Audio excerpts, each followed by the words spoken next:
So sending it now. Good.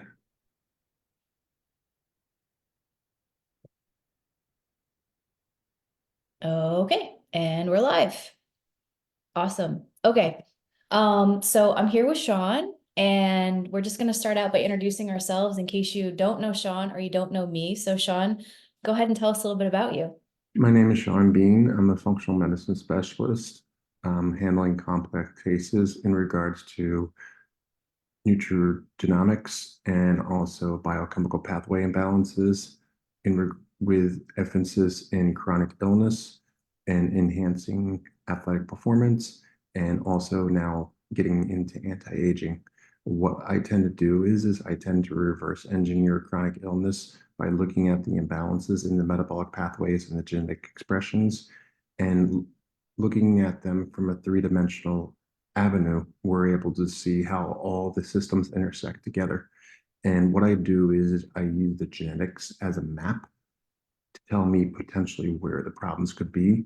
But the most important thing that I find is the person's symptoms and also the family history. And some labs are a huge confirmation of those expressions, because we know that genetics is usually about 30% of the equation, and we can control the other 70% to some degree. Yeah, absolutely. What was the statistic you gave me earlier that genetics are only 30% of the equation?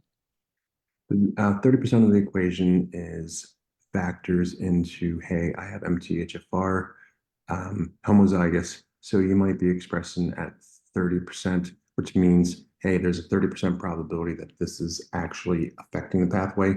But if you have like hypothyroidism or chronic health conditions such as atherosclerosis, you smoke, poor lifestyle choices, electromagnetic fields, that percentage can increase significantly on the genetic expressions. And a lot of people may have no gene expressions in a MTHFR pathway, but they could have factors that are affecting the folate pathway, which Mhm. could be mimicking the actual expressions or increasing the expressions that you may see.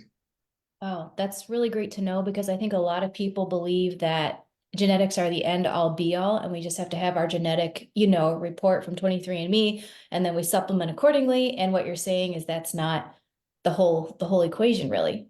The whole equation is red, green doesn't mean go and red doesn't mean stop.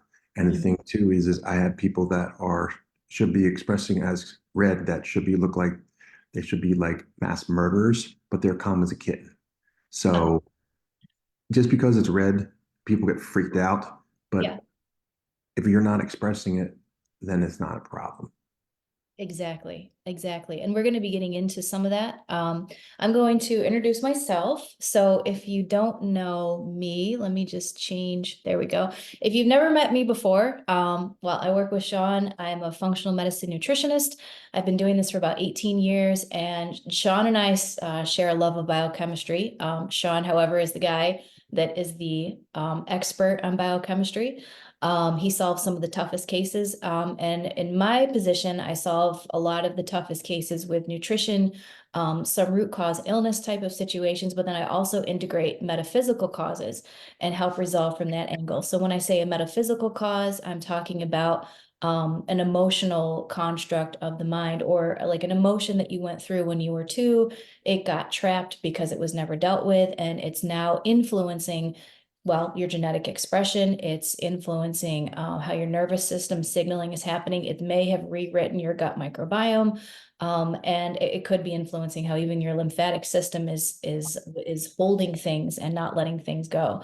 So when I work with clients, I'm evaluating the nutritional, lifestyle, exercise, biochemical factors involved. I also certified personal trainer, so I put that into the picture as well. But then I'm also looking at the metaphysical side of things, and seeing how your body is behaving. Is it holding on to emotions? Is your quantum body, which is a collection of all of your emotional experiences, is that influencing what your physical body is doing? And what we know from the medical physical implications of health is that the human body is basically a metaphor for our internal mental and emotional world. So if you have a chronic problem with your physical body, it's probably because of a a dysregulated emotional experience and or even an ancestral experience. So we know from Holocaust studies of not just the survivors, but the children of these survivors, so the grandchildren, they're clinically diagnosed with PTSD. They have significant changes to their cortisol signaling and functioning. And scientists have been able to determine that this is because they are the survivors, the grandchildren of very highly traumatized adults. So it literally, the trauma encodes in the DNA, it passes down to the parents, passes down to the grandchildren. And we've seen this happen reliably for, at least several generations, but I've worked with clients where it's actually more than that. We've been able to trace it back to 7 generations. So that's a very significant picture with health. And if you aren't addressing the biochemical as well as the metaphysical, as well as the nutrition and the exercise, it's going to be really difficult to put all the pieces together. So today what we wanted to talk about is what MTHFR is and how it functions in the body. So Shawn, why don't you give us an overview of MTHFR? Basically, in layman's term, MTHFR is it's methyl tetrahydrofluorate reductase. And in layman's terms, it basically means it allows your body to properly recycle folic acid to the biological form of folate. And when your body doesn't have the proper folate or bioavailable folate, there could be a lot of health consequences that can happen from that. And one of the biggest things that we see is neural tube defect in children. We see a potential increase of autism. We see a greater ability for the body not to detoxify. And it's just not because of the MTHFR, but rather the cycle that it's involved with, which is called methylation. And out of that methylation cycle, it allows us to detoxify a lot of different toxins in our own body's endogenous toxins that you produce. And with the onset of COVID, we're starting to see that the body is not able to get rid of its own waste. And we're ending up in the situation I refer to, or it's clinically known as endotoxemia. And when the MTHFR is not working properly, or what I refer to, if the folate pathway is not working properly, we won't be able to process neurotransmitters are nitric oxide, which nitric oxide has been demonized. But what nitric oxide is it's the secondary, it's a secondary biggest messenger for all your hormones, all your neurotransmitters in your system. And nitric oxide is one of the factors that our body produces to help get rid of infections. So if your MTHFR is not working right, your nitric oxide cycle is not going to be working. And nitric oxide is a huge factor in cardiovascular disease itself, specifically vascular. And that's really great to know. Most people don't realize that. So for the layperson, how would you explain the connection of the MTHFR variant to liver health, gallbladder problems? How do we put all of the pieces together? Basically, it's part of an intricate cycle called the methylation cycle. The methylation cycle helps to produce one of our master antioxidants called glutathione. And we find out that glutathione has a very protective mechanism within the liver itself. It's called the master antioxidant because it helps to detoxify multiple alcohol, endogenous body products from your own gut. It helps to detoxify um, even our helps with electromagnetic fields even. So it's kind of like the scavenger that kind of cleans up the mess within the cell that either from an exogenous source outside or our own body's mechanism inside. Glutathione also helps the gallbladder because what it does is it helps to keep the mechanism of the bile flow consistent. So a lot of times we talk about stagnation of bile, or we talk about improper bile flow, or we see consistency in gallstones. Mm. And what happens is when the bile gets stuck or it's not moving so smoothly, what I refer to my clients is it should be like smooth flowing oil, but unfortunately, it's like thick sludge.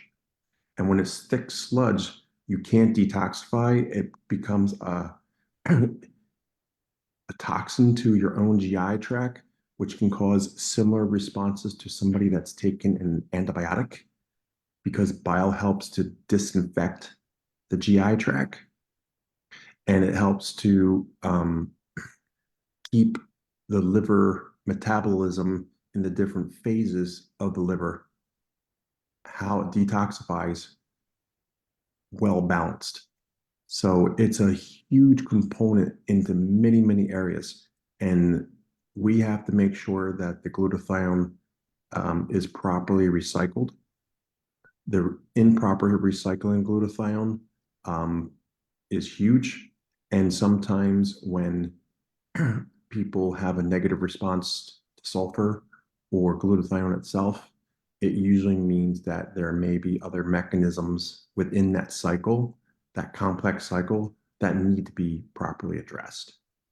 Yeah, that's a great explanation. So you said, so if you're a layperson and you're not quite sure exactly what he just said, so when he says sensitive to sulfur, like a sulfur food would be like broccoli, for example. So if you consume broccoli and you get kind of bloated or gassy or something like that, Shawn, would you say that it's fair that you have difficulty breaking down sulfurs and maybe that's a sign? Yeah, that's definitely a hard time with sulfur, and that usually could indicate multiple pathways that could be not working right due to the number one thing I see is what we refer to as a small bacterial overgrowth could be cause of that. Another mechanism could be glyphosates, which are found in our food. And it also could be another component that's called oxalates. Oxalates are a component that's found in nuts and people's most favorite food, spinach, Spinach. and also celery juice is another high oxalate. And that can cause an imbalance on in how your body can break down sulfur-based foods or supplements. So basically what I'm like what we can like let the people know that all of these healthy habits, so like juicing celery and eating nuts and putting spinach into your shakes and so on, those are really good things, but like with anything you don't want to overdo it because someone with an oxalate problem, if you're putting baby spinach in your shake like twice a day, you're going to end up with kidney pain because the oxalates are going to back up, you're going to feel it in your kidneys. So like with anything, you don't want to overdo anything. You don't want to be eating broccoli all day. You don't want to be supplementing with baby spinach all day because you have to be aware that balance is important. And even if you are eating a balanced manner and you're having problems, then you may possibly want to see somebody like Shawn who can help you track down which one of your pathways is clogged up, why you're having problems, why the healthy food is not doing what it's supposed to be doing and causing you GI discomfort and so on in the process. So we did want to mention that MTHFR can play a role in liver cirrhosis and liver cancer, which we kind of we kind of touched on how detrimental its effects can be on the liver. I don't want to stay on that topic too long because we have to move on to the gallbladder, but you did kind of discuss the gallbladder a little bit as well. So would you say that people that have had gallstones or even have had their gallbladder removed, would you say that there's a good chance they're MTHFR and they didn't know it? There's a high probability of that. And what happens is the MTHFR actually intersects with what's called the phosphatidylcholine pathway, which we're all familiar with. Whole eggs are a great source of a nutrient called choline. And what happens with choline is your body needs choline in order to make um, different molecules that help to keep the bile flowing. And one of those is called phosphatidylcholine. It's known as a phospholipid. And that's why a lot of people may take what's called sunflower lecithin. And sunflower lecithin is a natural form of phosphatidylcholine, but you can also get it in eggs too. A lot of my clients that are able to tolerate eggs, they sometimes may will do 3 or 4 whole eggs a day, or just use the yolks to get the phosphatidylcholine. Because what happens is when the MTHFR is not working, the body's going to go in a negative feedback loop to a compensatory mechanism to where it's going to use the phosphatidylcholine and the choline system as a support. So the choline and folate pathway work interchangeably together. And what happens is if the MTHFR pathway is not working, and then it goes to the choline pathway, and that's not working, well, you're going to get a buildup of the bile flow. And then this is going to affect the gut. Then this is going to affect your motility. And then as things get worse, that glutathione cycle, the methylation cycle starts spinning faster and faster. And what happens is if the cycle gets out of control or either too high or too low, this can turn on unwanted genetic expressions that you may have predispositions to. Like maybe your grandmom had breast cancer, or maybe your mom had cancer. And by getting this cycle out of balance, you have a higher chance of turning on those genes that you don't want to turn on. And that's where a lot of the cirrhosis comes in at, is because of what your genetic predisposition are based upon your history. Yes, that's a really great explanation. And like you said, gene expression is only 30% of what we actually see happening with our bodies. Or the genes are only 30%, I should say, sorry. Gene expression is everything. What's turning it on, what's turning it off, what you're eating, what you're not eating. In your case, what you're describing, it's what you're not eating. So if you're not eating choline, which are found in egg yolks, and a lot of fitness people will dump their egg yolks and only eat the whites, then we could start seeing some problems. So someone that has every intention to eat very healthy, maybe they're very deficient in choline, they're dumping their yolks, which contains the choline. But basically, based on what you're saying, Shawn, is you could eventually create a massive deficiency thinking you're doing the right thing and set off all of these dysregulations and imbalances in the chemical pathways just from doing that. It's roughly estimated that 80 to 90% of UK is choline deficient, and also America is also choline deficient. And I see a lot of choline deficiency in vegetarians and vegans a lot, because Yeah. their body used to maybe be able to make it on its own, because your body has the ability to make phosphatidylcholine through different pathways, but it still needs the choline in order to do it, because you can't make nothing from something. It doesn't work that way. Right. Okay? Yep. Yeah, absolutely. So, I mean, bringing it back to a little bit of a health discussion, it's really good to have healthy behaviors and habits and, to think in terms of what's the best thing for my body. Well, be careful with some of the information you get out there, because if you've been led to believe that you should only eat egg whites and you should never eat a egg yolk, just based on this small example from what Shawn's explaining, you could really mess up a lot of biochemical reactions in your body by not giving your body the choline it needs by avoiding having egg yolks. Whether you were told they were bad for you, your doctor told you not to eat them, that's a fallacy. Or any other reason, maybe eggs make you feel uncomfortable, they make you bloated. All of these things, they need to be factored in when you're setting up a nutrition plan so that your biochemical pathways work properly. So speaking of the biochemical pathways working properly, we've had Shawn talk about the biochemical part of it. I'm going to talk about the metaphysical part of it. So like I said, the metaphysical part of things is it's the emotions, it's the beliefs, it's all of those foundational things that are a part of who you are, and the foundational setup of those things really start between the ages of 0 and 6 years old. And I do want to make a distinction between what I'm discussing and then therapy. So therapy is very beneficial. Therapy will help you unpack conscious beliefs that you have and help you come up with ways to regulate your nervous system based on unpacking those beliefs. With the way that I work with people, we're working with the subconscious beliefs, or the ones that you're not even aware of. So you may have had a very traumatic experience where you were, say, like 3 years old. Let's say you went to the supermarket, your dad forgot you, went out to the car, realized he forgot you, you panicked, you were left alone. That in that moment, you encoded abandonment into your nervous system, into the core of who you are. And then for the rest of your childhood, your teenage years, your adult life, you are then wired to trigger for abandonment, whatever that looks like. So if your friends do something without you, you feel abandoned because of that trigger that started when you were 3 years old, when you were abandoned in the supermarket. So time goes on. Let's say you're 42 years old, you've got some major issues, you've got some very irrational behaviors, maybe you have dopamine seeking behaviors, maybe you shop a lot, things like that. All of this may, and therapy does nothing for you, by the way. So let's say you try it.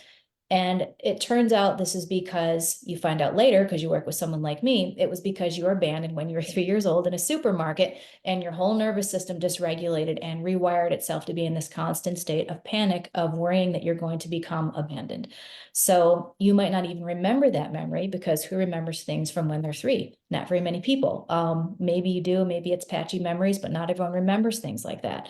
So when we tie it back to the liver and the gallbladder and MTHFR, what I've seen with my clients is that typically MTHFR is ancestral, so it is passed down. And the one commonality, and this is just based on my personal research, is that MTHFR is usually tied to a desire for toxicity as a means of protecting you. So fat makes an excellent buffer. Fat buffers toxins. If MTHFR causes, let's say, fat accumulation, which it can in some people, that's an excellent buffer. You are now safe. You're not going to be at risk for anything. Kind of like what I see with women that have been in like domestic abuse situations or sexual abuse. Their bodies will start to hold on and pack on a lot of body fat because it's safe. Like that's a physical shield they start creating. MTHFR can show up, at least with the mutation, with a lot of different manifestations. There can be, like we talked about, Shawn, like the cirrhosis of the liver, gallbladder problems, elevated homocysteine levels. But the main thing that I seem to find is a desire to protect yourself by using toxicity to do it. So when the body doesn't feel safe, it will take whatever it has to build a web of safety around itself.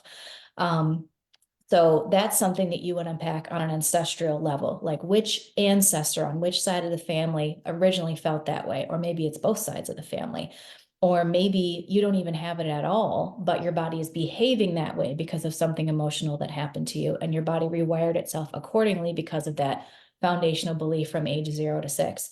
But if we look at the liver, which we've been trying to focus on in this discussion, the liver usually houses anger. It will also store the emotions of rage, and it will store the emotions of unforgiveness. So one of the important things that I share with my clients is that forgiveness is for you. Forgiveness is not for the other person. If there's someone that you feel unforgiveness to, the best thing that you can do is forgive them for yourself. You don't even have to tell them to their face, or maybe you can't because they've passed or you're estranged or whatever. But we have seen in studies that unforgiveness leads to so many different medical conditions, especially with the liver. And similarly with the gallbladder, we've seen that a lot of gallbladder problems are connected to the emotional belief of, I can't believe the gall of that person. Like, how could they do that to me? So it could be like a betrayal. It could be how you were treated. It could be any of those things. And let's say you're not MTHFR and you still have gallbladder problems. It could be because you have those emotional problems. I shouldn't say emotional problems. So emotional frequencies that are backed up in the organs, because all emotions have affinity for certain organs. So anger and so on in the liver, the gall of somebody would be in the gallbladder, anxieties in the spleen, grief usually is in the lungs. The thyroid is tied to identity typically. So it's we pretty predictably can, figure out what's gone on in your life based on what problems you have with certain organs, because it will almost always connect to those emotions. So you're probably thinking like, okay, do I need to find a therapist? Therapy didn't work for me. I didn't like therapy. That's okay, because therapy works with a conscious mind. And if you got nowhere with that, then the problem is probably not with the conscious mind. Your problem is probably with the subconscious mind, where you're not even aware. And one of the hallmark signs that there might be a problem there is if someone asks you how your childhood was and you say it was great. I had a normal childhood. Everything was great.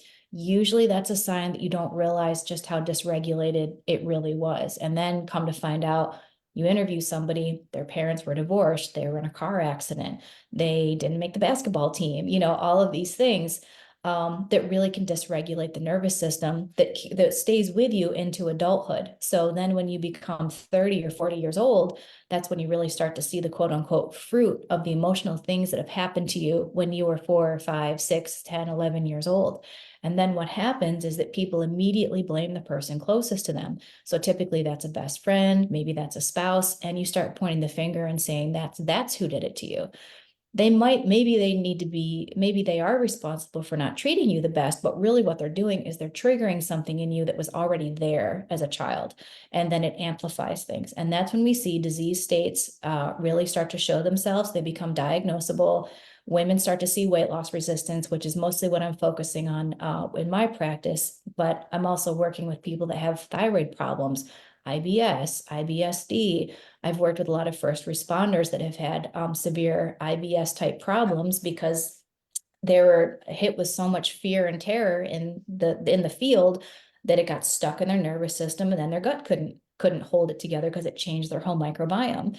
So it's really important to put the two together of the, okay, how do I make sure that I'm regulated and that I'm dealing with things that I may or may not be aware that's there, and how do I keep the biochemical pathways optimal as well for optimal gene expression and so on. And Shawn and I wanted to open up for any questions. We'll take one or two. Does anybody have any questions? And if you could, please don't take your camera off or unmute. You can just put it in the chat for us and we'll read it. Does anybody have any questions at all? Please feel free to ask us. For Shawn, for me, for both of us. And while you're coming up with your questions, Shawn and I we will have classes coming up where we'll be teaching together. We also have opportunities for us to work with us together as like a dual practitioner team, or you can work with us individually, but there will be plenty of opportunities for us, for you guys to connect with us. Is there anything you'd like to close with, Shawn? It looks like people are just absorbing the information. We probably hit them with a lot, so they don't have too many Yeah, questions. we try to keep it on even level here and not get too scientific because one of the biggest things I see with presentations, it tends to go over their head. So that's why I kind of kept it on a generalized level so people could benefit from it. And one of the things I do want to leave with is I have worked the cases with MTHFR who are trying to get pregnant from fertility clinics who spent $30,000 and failed. Mm, And they were doing the MTHFR and the folinic acid and everything. And I found out that they had a thyroid problem that was at the deeper cellular level. And once I found out that they had the thyroid problem that was coming from a moldy house they lived in, once they moved, and then I adjusted they were on thyroid medication that was not properly being treated. And once I changed their thyroid medicine around by using over-the-counter methods, of course, they walked into my office. I looked at them. I said, "You're pregnant." mm. And they were ecstatic. And it was because of the fact they had a cellular hypothyroid problem that was not allowing them to conceive. Because Wow, you need proper thyroid in order to have conception. And a lot of it was mitochondrial disturbances from the mycotoxins itself. So just by them moving out and doing like a 3-month detox and getting those pathways opened up, boom. that's amazing. Yep. And it's simple, but it takes skill to be able to find those, the correct pathways to treat. We do have a question here. Any thoughts on how to treat or detox mycotoxins if one has MTHFR and a CYP P450 intermediate metabolizer? That's a great question. If you Shawn? CYP P450, number one is coming through the P450, there's multiple enzymes. Okay. This goes through what's called the star or desmolase pathway. And what happens in that pathway is you'd have to, number one, with mycotoxins, you have to know which mycotoxin it is. Because once you know the mycotoxin, then you can reverse engineer the pathways by which it has affected. Like, for example, if you have vomitoxin or DON, orthotoxin A, usually orthotoxin A is overrated in a lot of situations, specifically from certain labs, because of the methodology that they use. Like I find everybody on the Great Plains comes up orthotoxin A. I do think it's over exaggerated. The citrin is usually from a water damaged building. So in those avenues, you would want to think about, I would, if there's no constipation involved, what I would do in that situation is the best thing I find is just use activated charcoal. Activated charcoal is probably one of the best things you can do. The one that I would suggest is the one from the bamboo, which is called Takasumi Supreme. That seems to work very well. Dosage is dependent upon the person's biochemistry and other factors. I usually tell people start at the lower dosages. If they're sensitive, usually start at a quarter of the dosage that's recommended, and usually take about an hour or two after meals. And don't take it in your medications because it can bind other medications. With orthotoxin A, a lot of times you would see kidney damage. You would normally see a low EGFR common to see if it's identified. Um, so with MTHFR is a part of a bigger cycle. And MTHFR it's a small fish in a huge genetic pond. So you have to look at the other genes and their pathways to know if supplementing with 5-methylfolate is proper for you. Because if you give 5-methylfolate in a person who has anxiety or anxiousness or has adrenal fatigue, it's going to make things worse. Because what it's going to do is it's going to spin that cycle harder. And if you don't address the downstream pathways, which are different from everybody, you're going to get caught in a vicious cycle to where you're going to be turning into a hamster in the wheel going around and around and eventually fly off. So it's all about balancing, and the balancing comes from knowing what are the pathways that are infected, how does the MTHFR affect those pathways, and if your MTHFR mold inhibits the nitric oxide pathway by which I spoke of, and it does it through the NOS pathway, which is it hijacks the nitric oxide and it turns what kills mold against you into superoxide. So what really happens, it backfires on you. Yeah, that's a really great response. Let's see, she had a question. If one shows just OTA and citrin on an initial test, could more mycotoxin types or higher levels of these same two mycotoxins show up on testing after treatment slash detox begins? Normally what we see is I see a lot of people that have like very, very low levels or none in their urine.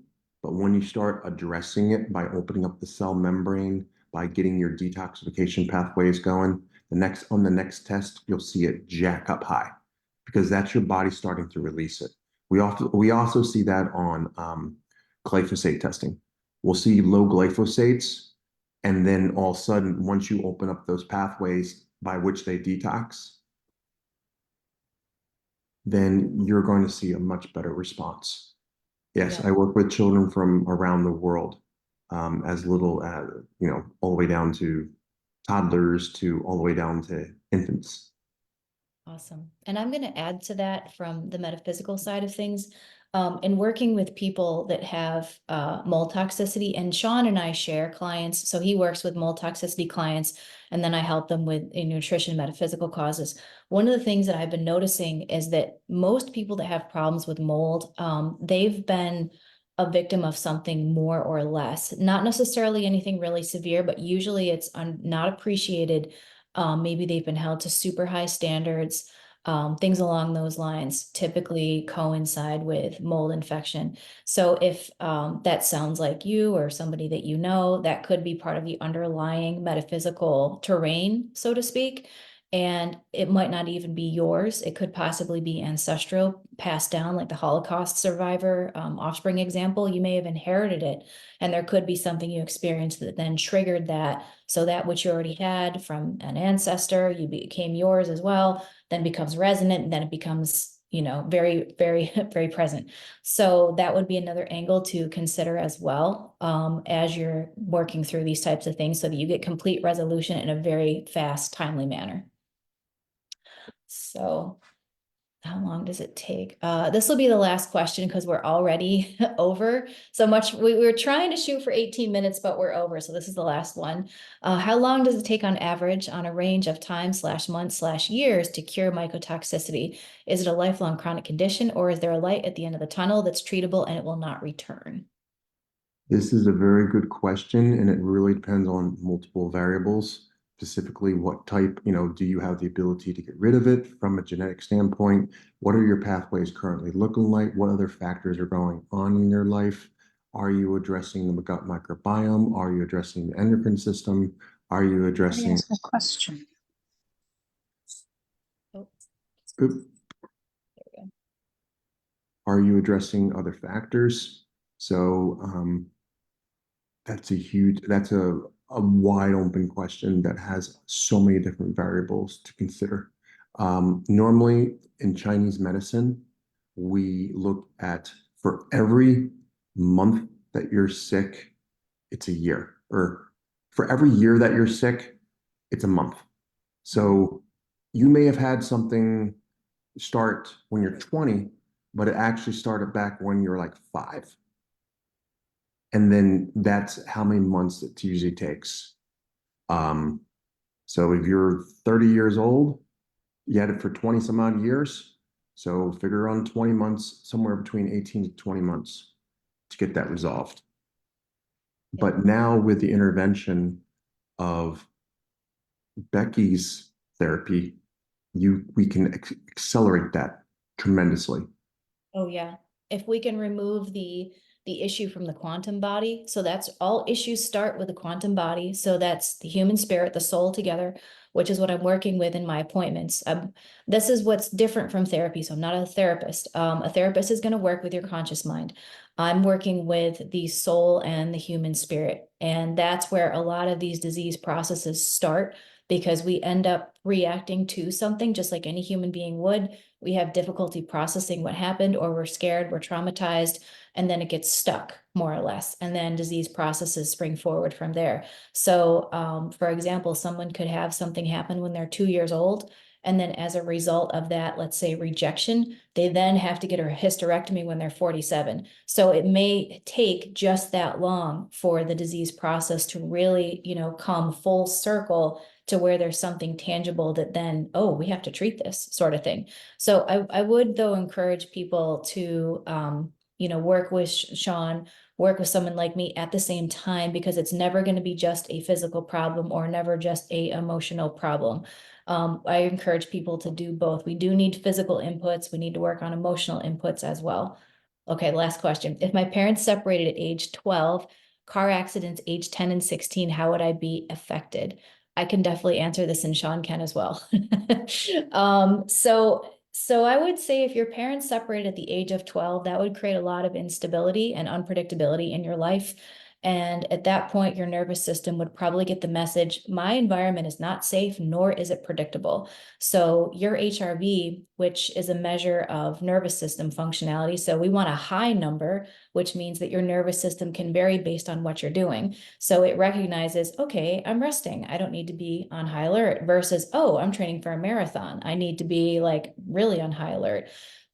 When your HRV is not variable and it's just constantly in a state of like stress like this, no matter what you do, that's how we know that something fairly traumatic has upset your nervous system at a certain age, probably when you were younger, and then it probably built as you got a little bit older. And one telltale sign with clients is I will give them an assignment and tell them to relax, record their HRV. If their HRV gets worse when they relax, meaning they feel less safe when they relax, that means something happened, much like what you're describing, where there's this like separation in the household where it doesn't feel safe anymore, and then the nervous system goes on high alert. And then car accidents as well. Then again, more unpredictability, more what if I can't protect myself? My environment is scary, all of those things. So I would say the simple answer, without spending some time with you, would be probably your nervous system is on high alert. It's probably dysregulated. You probably easily fall into adrenal fatigue. You may even have like food allergies or rashes or gut problems, because then your immune system becomes overactive as well, because you think the environment is scary, not consciously, but your subconscious brain does, and it overreacts to everything in an effort to keep you safe. So that would be my answer. Shawn, what would your answer be? My answer would be with if you were in a car accident, there's going to be structural imbalances. There's also going to be potential traumatic brain injury. We also see that a lot of the traumatic brain injury can be resurfaced in conditions such as COVID and mold and Lyme. So if you had a concussion back when you were 10 or 16 years old and you got a mold exposure, what happens is your body remembers that it's still there. Then all of a sudden, when you get that blood, that mold, it actually re-triggers it. We're seeing that in COVID a lot too. We're seeing reactivation of old traumatic brain or old concussions or head traumas reawakening. And we're probably going to start seeing that more in football too, as time goes on, with the onset of certain variables that we're being exposed to, is going to potentially increase all those factors. Awesome. Thank you, Shawn. We should probably wrap this up. Mhm. And we're going to be saving this video. We're going to upload it to YouTube as well. And thank you everybody for coming, and just check our check our Facebook pages, because we're going to be announcing future classes where we're going to be teaching. And then there's also opportunities to work with both Shawn and I at the same time. Or you could start out with a consult with either him or I, and then decide what you want to do from there. So just reach out to either one of us if you have interest in that, and we can get you set up with that. But thank you everybody for coming, and we'll see you at the next live.